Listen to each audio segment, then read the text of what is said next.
Hi, this is Dr. Gail Eskis, and this is your online memory boot camp. We are now in Module 2 called Deep Linking. For today's topic, we will start with talking about better receiving.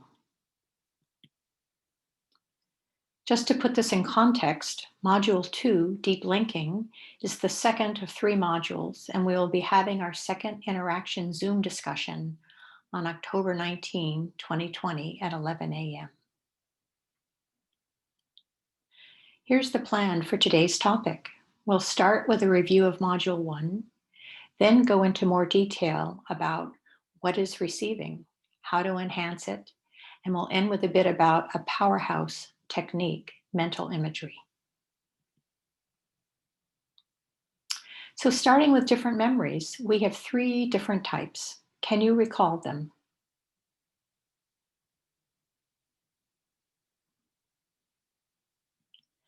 The 3 types are episodic, the events in your life; semantic, your facts and words; and procedural, your knowledge of motor and cognitive skills. We are using all 3 all of the time. Think to a typical event in your day, driving to the store.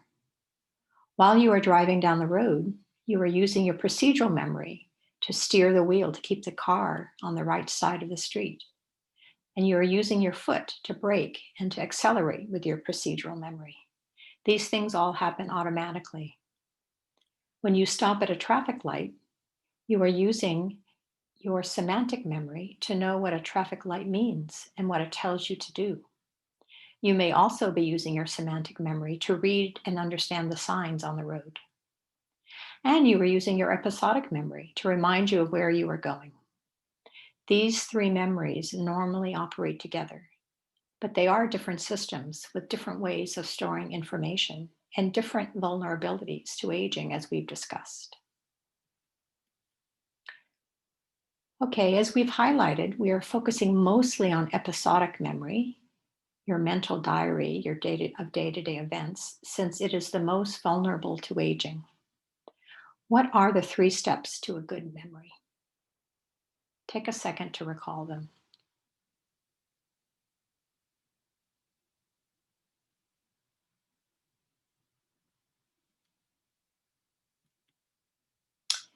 Okay, they are receiving the information, recording it in the brain to store it, and then retrieving it when you need it. How easy it is to retrieve a memory can be affected by how it is initially received. So in this topic, we will be focusing on how receiving works.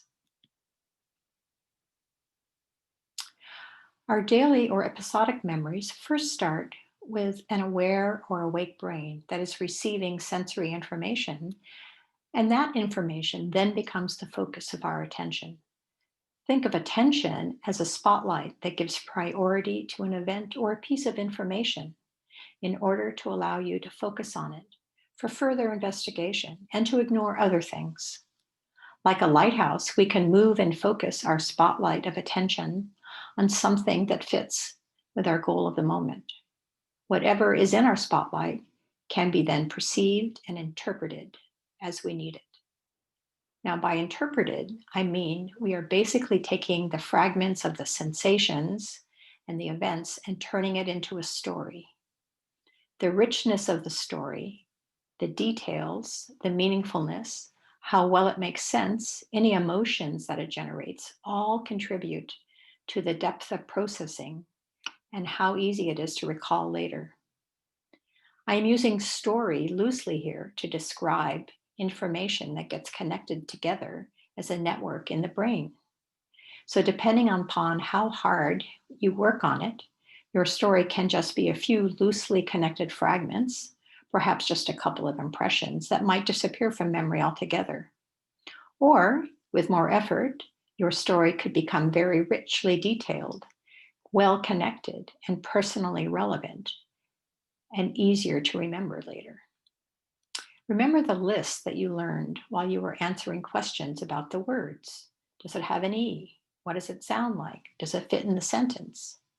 Well, the sentence question was intended to help you make a little bit of a story.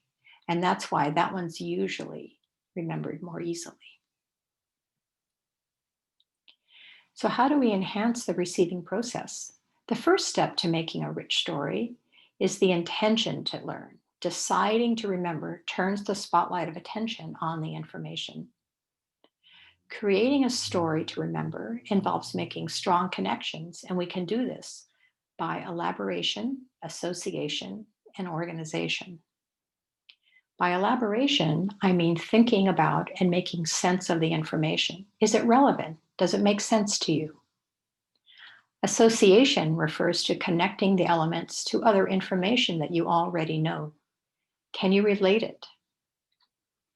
Organization is about putting it together into a logical way to make it easier to follow and remember later. It could be creating a spatial or a temporal timeline, or it could be arranging the information in a memorable order, such as alphabetical.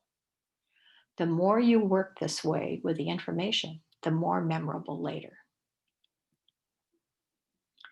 One powerhouse technique that lets you use all of these strategies is mental imagery.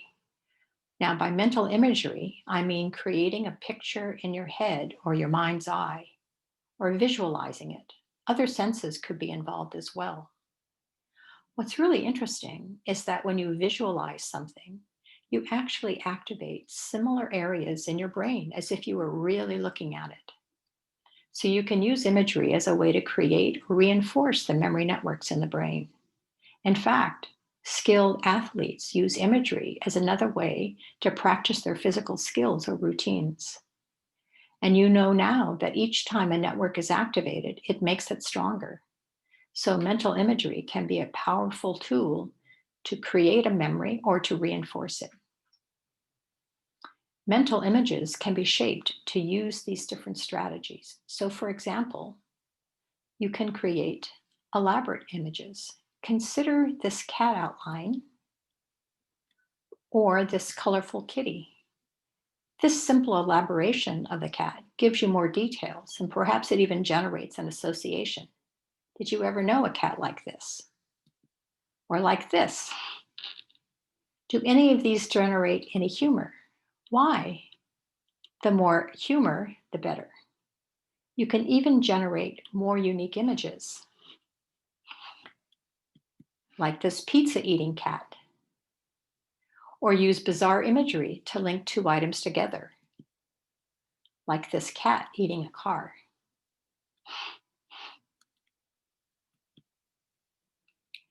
So I've shown you a few examples of how you can really elaborate an idea and make it memorable. But mental imagery is a skill that needs practice, just like any other skill. So let's try it. I would like you to visualize an apple. Take your time and try to make it vivid with lots of details. Think of its shape. What color is it? Is it shiny or dull? How big is it? You can use your other senses too. How does it feel when you hold it in your hand? Try to squeeze it. Is it hard or yielding? Sniff it. What do you smell?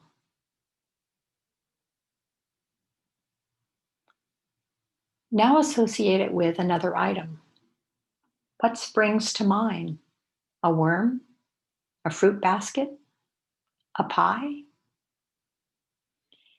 Use the associations that spring easily from your mind to make a scene. Try to make it vivid, interesting, perhaps funny.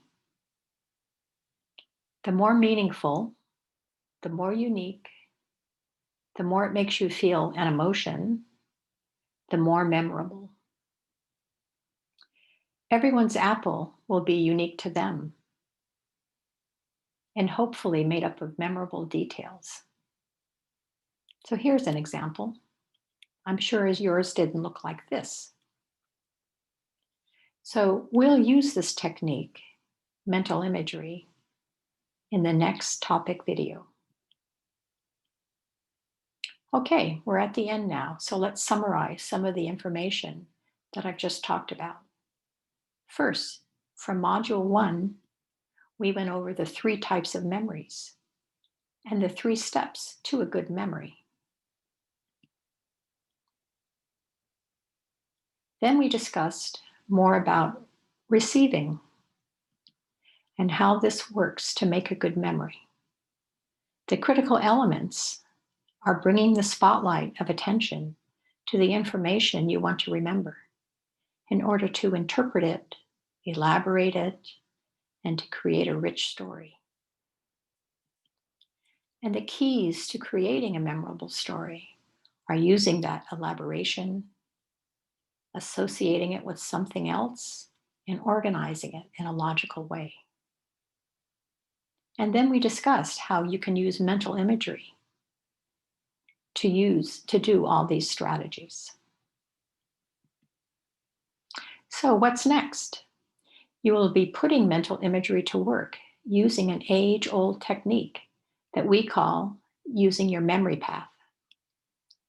I hope you enjoy it and have fun. Bye for now.